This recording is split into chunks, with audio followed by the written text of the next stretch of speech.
Amua kabisa Azam wanatengeneza project nzuri. Mimi naamini hata wachezaji wazuri tunaoona wa Simba na Yanga na wao watatamani kuichezea. Kwa sababu mfumo wa Mamelodi wewe pekee unafahamu. Mamelodi tokea 2000 na ngapi sijui wana project yao ya kuifanya kuwa moja ya timu bora barani Afrika ujue. Sio Afrika Kusini, barani Afrika. Wameanza miaka 2008 huko. Unaelewa? Wanatengeneza mfumo wa kuifanya kuwa timu bora barani Afrika. Na kweli wakapita kwenye misingi yote. Na angalia hata kwenye uongozi wa timu ya Mamelodi kuna kipindi walikuwa wanaajiriwa watu ambao sio wa pale South Africa. Kwa sababu gani?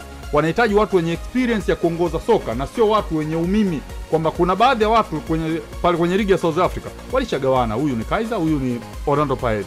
Tukiwaajiri hawa siku ya mechi ya sisi na Kaizer hatutopata kitu. Unaelewa? Kingine, weka scouting ndani ya ligi. Kila mchezaji aliye bora kwenye ligi lazima atapita Mamelodi. Teko Modise, Captain Donadoni kwenye ubora mkubwa kabisa. Watu wakamwambia njoo uje kuchukua mataji hapa, uje kuwa legend.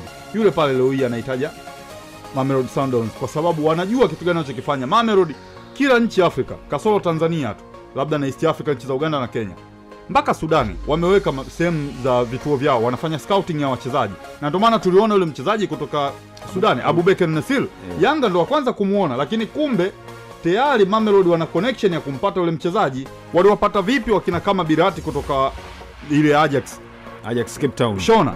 Waliwapata vipi wachezaji wengi wazuri pale South Africa? Kwa sababu tayari walishatengeneza muundo wa kuweza kuwabit hizi timu nyingine ambazo zina nguvu pale South Africa. Na ndio maana tumeona leo hii Mamelodi anafanya hicho anachoweza kufanya, lakini Azam huyu kwenye uongozi kuna ndugu yako. Ndugu yangu mnamuonea tu. Yani tuachane kwenye uongozi kuna ndugu yako. Ndugu yako ana upande wake wa pili.